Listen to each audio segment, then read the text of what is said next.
Cada año miles de turistas visitan Egipto.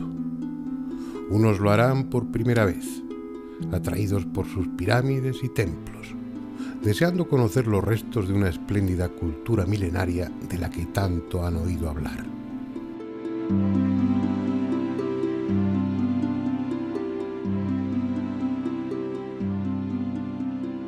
Pero compartirán el avión con otros que ya han estado allí y vuelven por segunda o tercera vez, incluso con algunos que han perdido la cuenta de cuántos viajes han hecho ya al país de los faraones.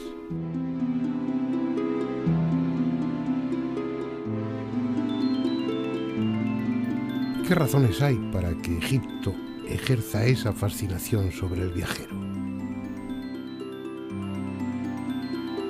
En realidad tantas como se quiera. Historia, grandiosidad, romanticismo, misterio, pero sobre todo el sentimiento de que allí hay algo oculto, algo por descubrir, un secreto que ni arqueólogos ni historiadores han podido desvelar y que incomprensiblemente tiene que ver con nosotros, con cada uno de los que vamos. Es como si el antiguo Egipto nos perteneciese y nosotros le perteneciésemos a él. Intuimos que algo va a pasar en nuestro interior, que estando allí se va a abrir una puerta que nos hará entender quién sabe qué cosa trascendente. Más que de una visita, se trata de un reencuentro, de un regreso. Tal vez sea así porque durante 3000 años los sacerdotes constructores crearon uno de los centros místicos más importantes del mundo. Un lugar de tan elevada espiritualidad, de tanto poder, que a pesar del tiempo y de la destrucción, conserva parte de su fuerza y en lo más recóndito de nuestro cerebro sentimos su llamada.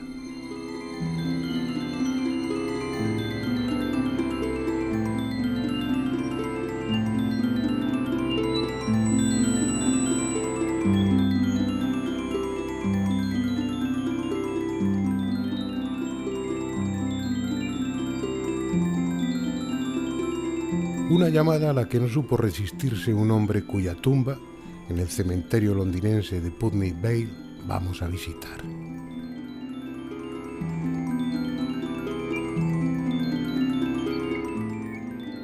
Se llamaba Howard Carter y murió pacíficamente en esta casa, el número 49 de Albert Court, el 2 de marzo de 1939, a los 65 años de edad. Su nombre figura en la larga lista de egiptólogos eminentes como responsable de uno de los hallazgos más espectaculares del pasado siglo XX, el de la tumba de Tutankamón. Cuando se habla de misterios egipcios, uno de los primeros que viene a la mente, si no el primero, es el de la maldición de los faraones sobre aquellos que turbaban su sueño eterno.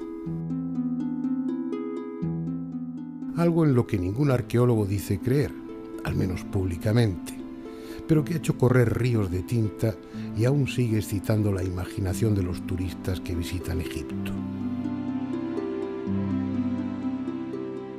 Existía antes como un rumor, quizás sin fundamento y solo para impresionar a los arqueólogos novatos, aunque nunca se sabe.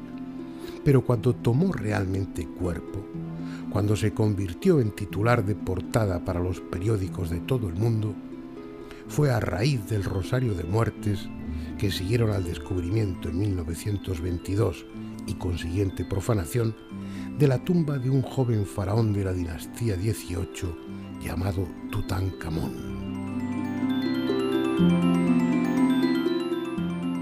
Este es el escenario, un valle calcinado y polvoriento al otro lado de las colinas de Deir el-Bahari, conocido como el Valle de los Reyes. Fue el faraón Tutmosis I, hace unos 3500 años, el que tomó la iniciativa de ser enterrado aquí en una tumba subterránea, con la esperanza de que, oculta bajo la arena, no fuese profanada. Los siguientes faraones secundaron la idea y el valle se convirtió en necrópolis real. aunque lo cierto es que las tumbas eran saqueadas igualmente y a veces casi inmediatamente después de haberse celebrado las exequias.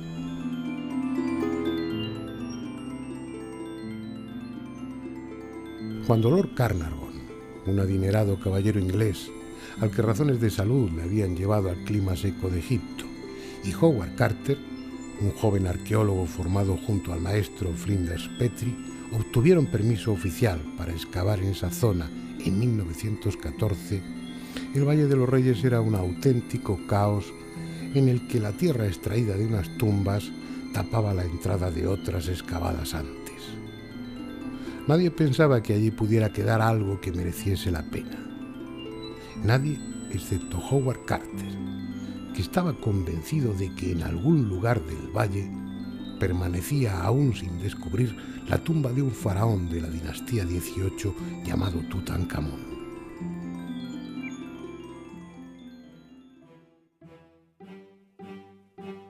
Estalló la Primera Guerra Mundial y los trabajos tuvieron que aplazarse, pero por fin en 1917 Carter comenzó a excavar y a acumular decepciones.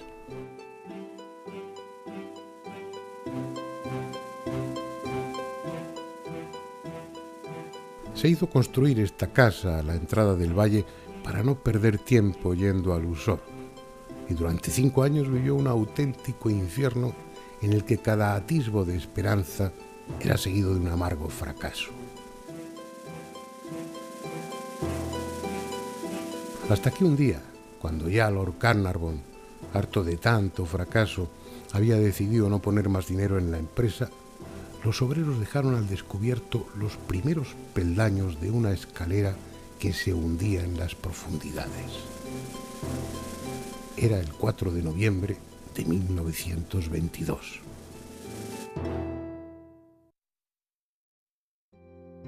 El destino había querido compensar tanto esfuerzo haciendo realidad el sueño de aquellos 2 hombres, porque libres de tierra y escombros, los 16 escalones descubiertos descendían hasta la ansiada tumba. Una tumba que, contra todo pronóstico, tenía sus sellos intactos, lo que significaba, como Carter imaginara, que no había sido violada. La piqueta abrió un agujero y la luz de la linterna dejó ver un heterogéneo montón de objetos entre los que no faltaba el brillo del oro. Todo estaba en desorden, pero aparentemente no faltaba nada del ajuar funerario.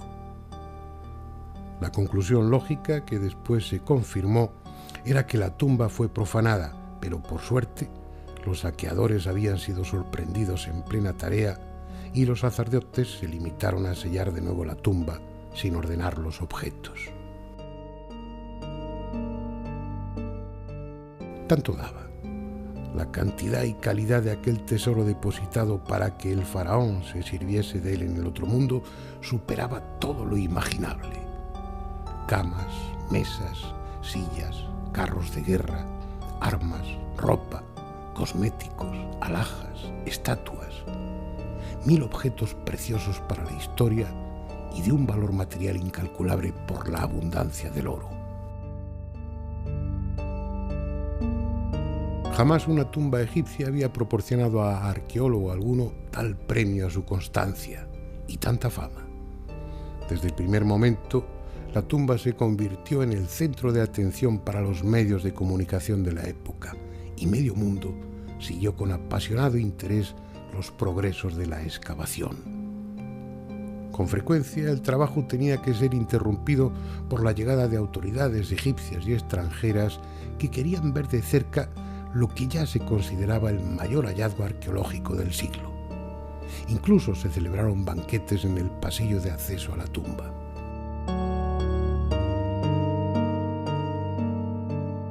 Con orden y método, las piezas fueron retiradas una a una, convenientemente embaladas y luego almacenadas para su oportuno estudio. Fue una tarea lenta, pero al fin la antecámara quedó despejada y la pared que daba acceso a la cámara funeraria, con sus sellos intactos, pudo ser derribada. Dentro, ocupando casi toda la cámara una enorme capilla dorada cubierta de símbolos funerarios.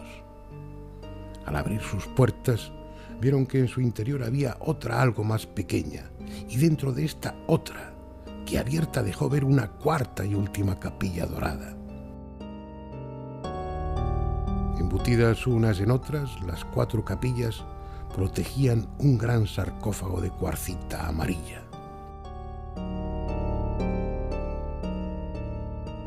Levantada su tapa, apareció un féretro con la imagen del faraón, que una vez abierto dejó ver otro dentro de él y abierto este otro más.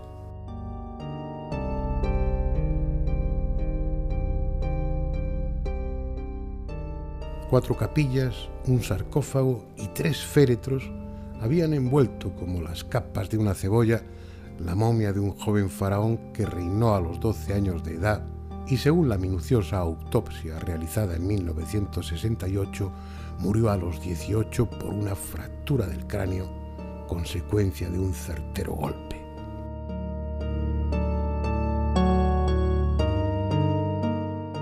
Hijo, yerno y probablemente hermano de Akenatón, el célebre faraón hereje que estableció como dios único a Atón, simbolizado por el sol, el joven Tutankamón, adecuadamente manipulado por su suegra, la bella Nefertiti, y otros personajes de la corte, volvió a establecer el culto tradicional a Amón, con lo que la poderosa casta sacerdotal recuperó su influencia. Y cuando ya no era necesario, lo asesinaron discretamente. Eso sí, llenando su tumba con un fabuloso tesoro por la labor prestada. Pese a tan valiosas ofrendas, es de suponer que en el otro mundo el espíritu de Tutankamón no estaba muy satisfecho y que su cólera, encerrada durante 32 siglos, libre a medida que caían las paredes de la tumba, buscó venganza en aquellos que habían turbado su reposo. Eso es lo que pensaban los obreros y a lo que atribuyeron el que una cobra devorase en su jaula al canario de Howard Carter que tanto apreciaba. Un siniestro aviso que se vio confirmado cuando el 5 de abril de 1923 murió en extrañas circunstancias el propio Lord Carnarvon y poco después Arthur Mace, del Museo Metropolitano de Nueva York, que inicialmente había participado en la excavación. Ya no eran solo los obreros, los periodistas también empezaron a hablar de una maldición. Y como si los hechos quisieran confirmarlo, Georges Benedict, del Museo del Louvre, moría súbitamente junto a la entrada misma de la tumba. Pero solo era el principio. En los 7 años siguientes, más de 25 personas relacionadas directa o indirectamente con la profanación de la tumba murieron. Unas de muerte aparentemente natural y otras en absurdos accidentes o por suicidio. Pasado ese tiempo y satisfecha su sed de venganza, el espíritu de Tutankamón descansó al fin tranquilo. Al menos eso es lo que muchos piensan. Naturalmente, tal maldición es más que discutible. Ni siquiera puede hablarse de algo que emponzoñase el aire estancado de la tumba, ni esporas de hongos, ni gérmenes, ni veneno pulverizado, porque las muertes se debieron a las circunstancias más variadas. Lo lógico es atribuir esa acumulación de muertes a la funesta casualidad y a la exageración de los periodistas. Sin embargo, una de ellas, la primera, precisamente la de Lord Carnarvon, estuvo rodeada de tantas circunstancias misteriosas que uno tiende a pensar si al final de todo no es posible que tal maldición existiese. No se sabe de qué murió, porque aunque su certificado de defunción figure la neumonía como causa, lo cierto es que se habló de la picadura de un mosquito o de una septicemia producida tras un corte al afeitarse. En textos más recientes se afirma incluso rotundamente que murió de histoplasmosis. Pero esa enfermedad producida por el Histoplasma capsulatum es una enfermedad de curso crónico y Lord Carnarvon murió en 8 días. Fuese cual fuese la causa de su muerte, lo cierto es que cuando estaba devorado por la fiebre en su habitación del Hotel Continental Savoy, pronunció en varias ocasiones lleno de pavor que un pájaro le estaba arañando la cara. Algo aparentemente absurdo, pero que sí tiene sentido, porque durante el primer periodo intermedio en el Antiguo Egipto estaba extendida una maldición para los profanadores de tumbas que decía exactamente esto: el pájaro Nekbek destrozará con sus garras el rostro de quienes profanen una tumba. ¿Casualidad?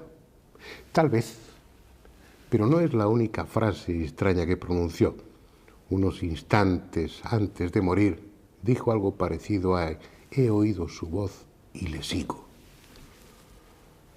Bueno, no son estas las únicas casualidades que hacen de la muerte de Lord Carnarvon algo muy especial, como ahora veremos. A la 1:45 de la madrugada del 5 de abril de 1928, Lord Carnarvon expiraba.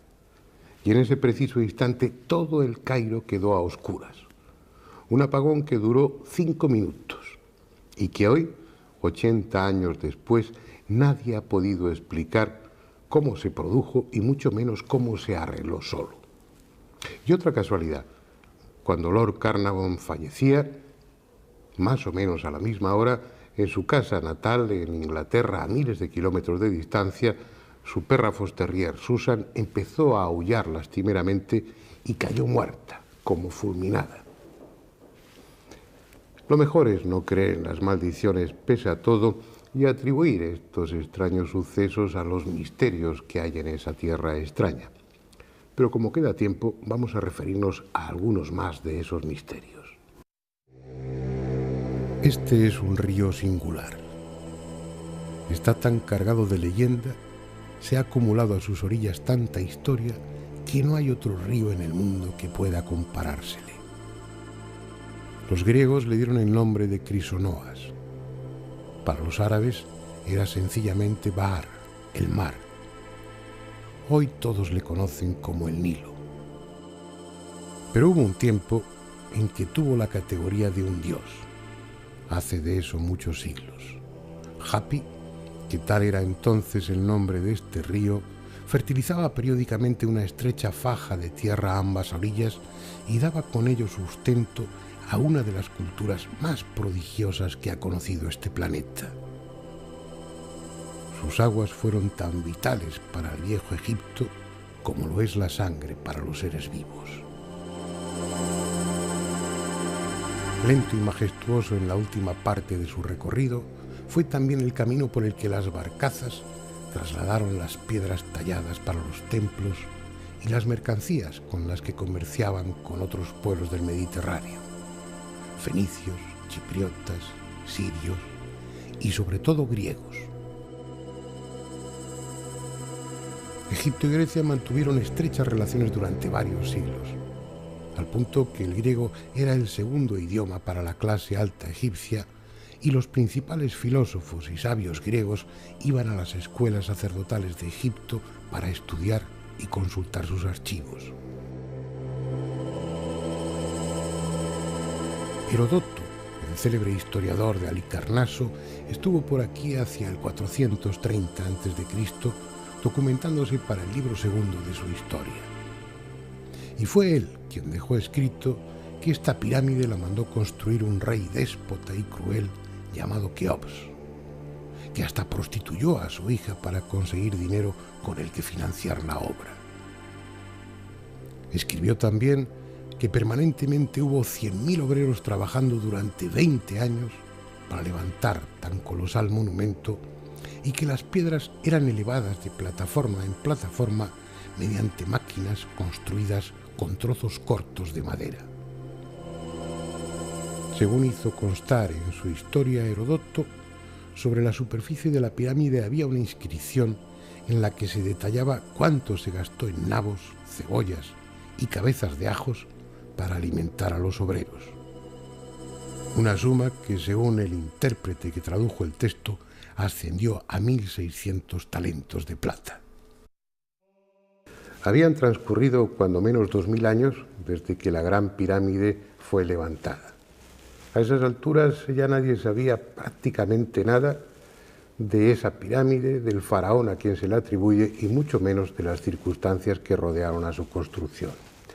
Aparte de lo que tenía delante de sus ojos, lo que cuenta Heródoto es probablemente inventado por él o que se lo dieron ya inventado. En definitiva, una historieta cargada de fantasía. Un solo ejemplo. Si, como él dice, la Gran Pirámide fue levantada en 20 años, eso significa que una piedra de más de 2 toneladas era izada hasta la hilera correspondiente, ajustada cuidadosamente en su lugar cada 3 minutos. Eso sin contar los bloques de revestimiento y la compleja red de túneles y cámaras. Tomar conciencia del misterio que entraña la Gran Pirámide requiere, en primer lugar, saber a qué clase de edificio nos enfrentamos. Cada uno de los lados de su base mide algo más de 230 metros, es decir, un perímetro de casi 1 kilómetro, y una superficie de 53.000 metros cuadrados. En el terreno que cubre la Gran Pirámide caben más de 270 pistas reglamentarias de tenis. Su altura actual es algo más de 139 metros, el equivalente a un rascacielos de 40 plantas.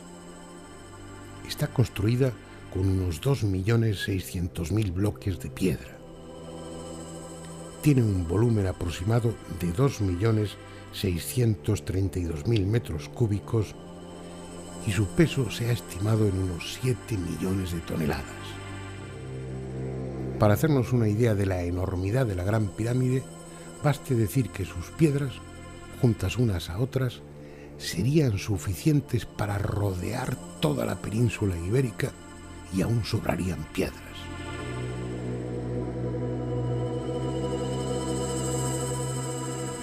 Estamos pues ante una construcción de dimensiones colosales, el mayor edificio que jamás se haya construido en el mundo. Lo insólito, lo incomprensible, es que sus constructores, hace 4.500 años o más, lo hicieron con mayor rigor, con muchísima más precisión de la que ahora, con todos nuestros medios técnicos, somos capaces.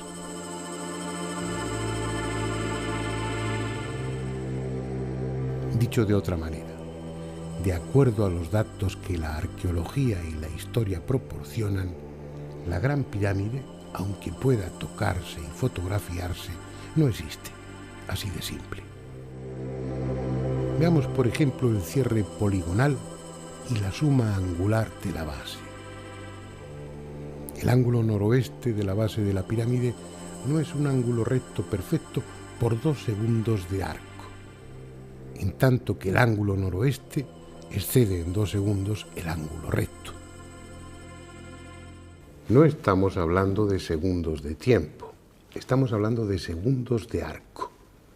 En una circunferencia, por ejemplo, la de este o la de su reloj, hay 1.296.000 segundos de arco.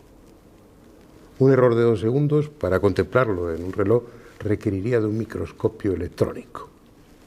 Un error que está por debajo del que admite la norma DIN 875 y que se aplica para la construcción de las más modernas escuadras de precisión que fabrica la industria actual. Hoy nuestra tecnología, que permite construir atrevidos puentes y levantar edificios con centenares de plantas, daría por bueno un error de 600 milímetros en el cierre poligonal de la base de la Gran Pirámide. Pero ellos lo hicieron con un error de solo 3 milímetros, es decir, 200 veces inferior.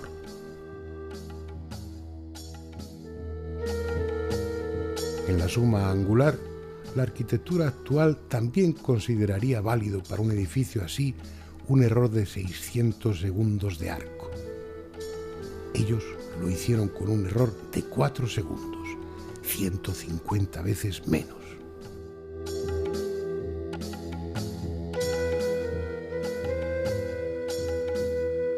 Si añadimos que en su base, de más de 5 hectáreas, el error de planitud es de 4 centésimas de milímetro por metro y que el resto de ángulos y medidas, tanto exteriores como interiores de la Gran Pirámide, están normalizados de igual manera, queda claro que aunque esté ahí, esa pirámide no existe.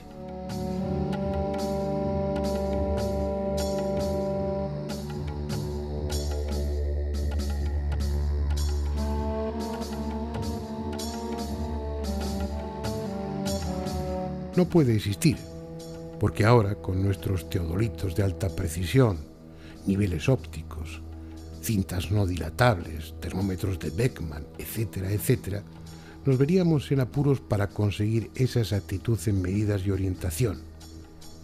Y según lo que la arqueología y la historia saben de la Cuarta Dinastía, supuestamente la responsable de las pirámides de Giza, desconocían la rueda, carecían de instrumentos ópticos y medían prácticamente a ojo. Con esos medios es absolutamente imposible que se construyese la Gran Pirámide.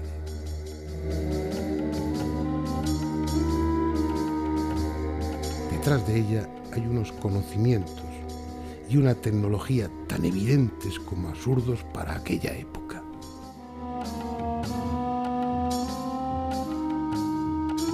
Cada uno de los bloques de revestimiento que se conservan es en sí mismo una hazaña técnica. Tienen un error de 2 centésimas de milímetro por arista.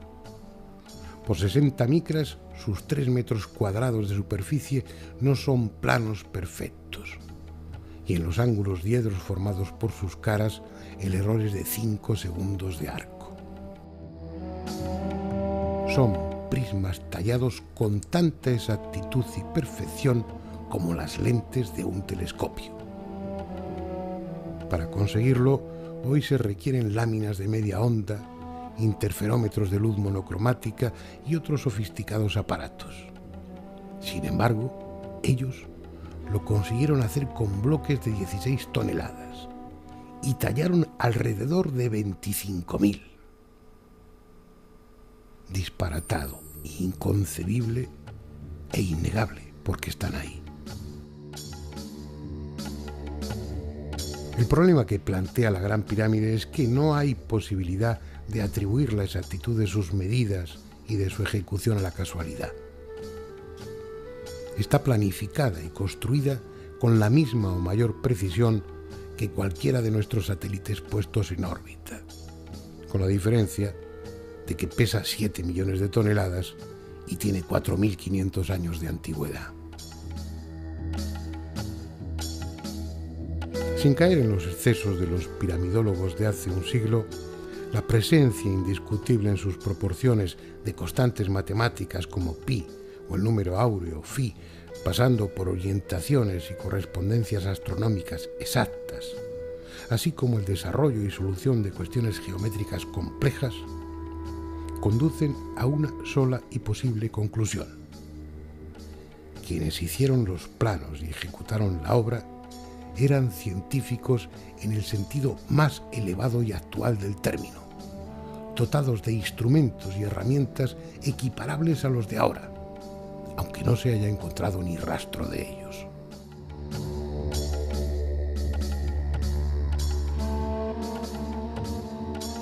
Es esa una de las cuestiones fundamentales al enjuiciar este tipo de problemas.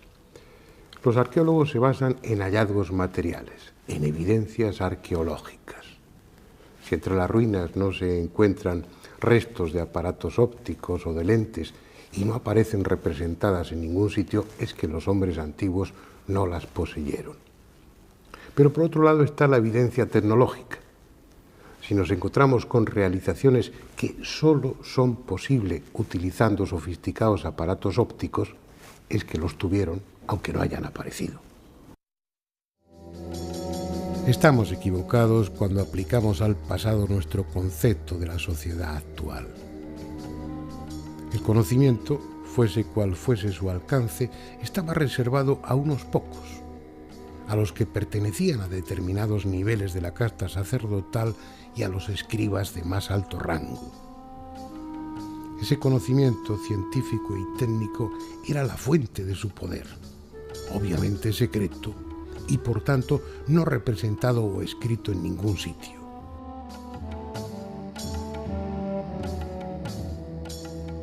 Eso es hasta tal punto cierto en el Antiguo Egipto que técnicamente hubo lo contrario a una evolución, hubo una involución. Los secretos de las primeras dinastías no pasaron a las siguientes, ni en matemáticas, ni en astronomía, ni en medicina, ni en técnica constructiva. Se perdieron por alguna razón. Los faraones de la dinastía 12 o de la 18 no habrían podido construir otra gran pirámide por mucho dinero y mano de obra que tuviesen. Les faltaban los conocimientos de que dispusieron los de la cuarta dinastía.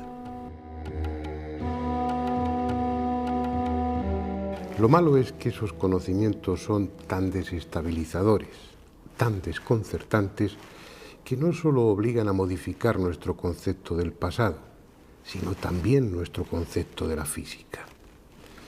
Este es un tarugo de piedra muy dura, producto de uno de los trépanos actuales. Su superficie es tan lisa como la de esta mesa. Y eso es porque los trépanos de ahora, los modernos, a pesar de tener unos bordes cortantes de extrema dureza y actuar con una presión de 50 kilogramos, solamente avanzan en cada giro, muerden en cada giro 5 centésimas de milímetro en la piedra. Y eso hace que las estrías estén tan juntas que el tacto no las perciba. Pues bien, hace 4.500 años, los antiguos egipcios tenían trépanos que en cada giro penetraban más de 2 milímetros en el granito. Es técnicamente imposible, impensable siquiera, porque sería necesario que el material del borde cortante de los trépanos fuera 50 veces más duro que el diamante y que la presión aplicada no bajase de los 2.000 kilogramos. Pero siendo algo inconcebible para nuestra tecnología, resulta que ahí están los agujeros con sus estrías bien visibles como prueba indiscutible de que ellos sí lo hicieron. Y no son una excepción, porque serraban la piedra con la misma incomprensible eficacia. Nuestras sierras circulares con punta de vidia, las más modernas y potentes, penetran en cada paso 4 centésimas de milímetro. Los serruchos egipcios, en cada pasada, penetraban en la piedra 2,5 milímetros, 60 veces más. No hay máquina ni material en el mundo capaces de eso. Sin embargo, ellos lo hicieron.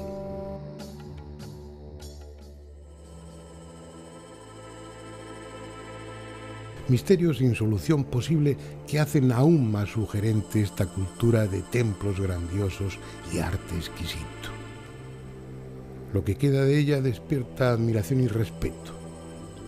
Pero si el viajero sabe observar, encontrará a cada paso motivo también para el desconcierto.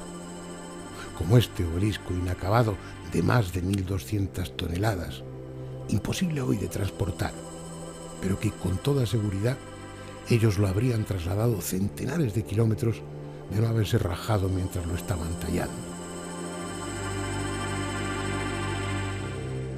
Las milenarias ruinas del antiguo Egipto, espléndidas y monumentales, están ahí.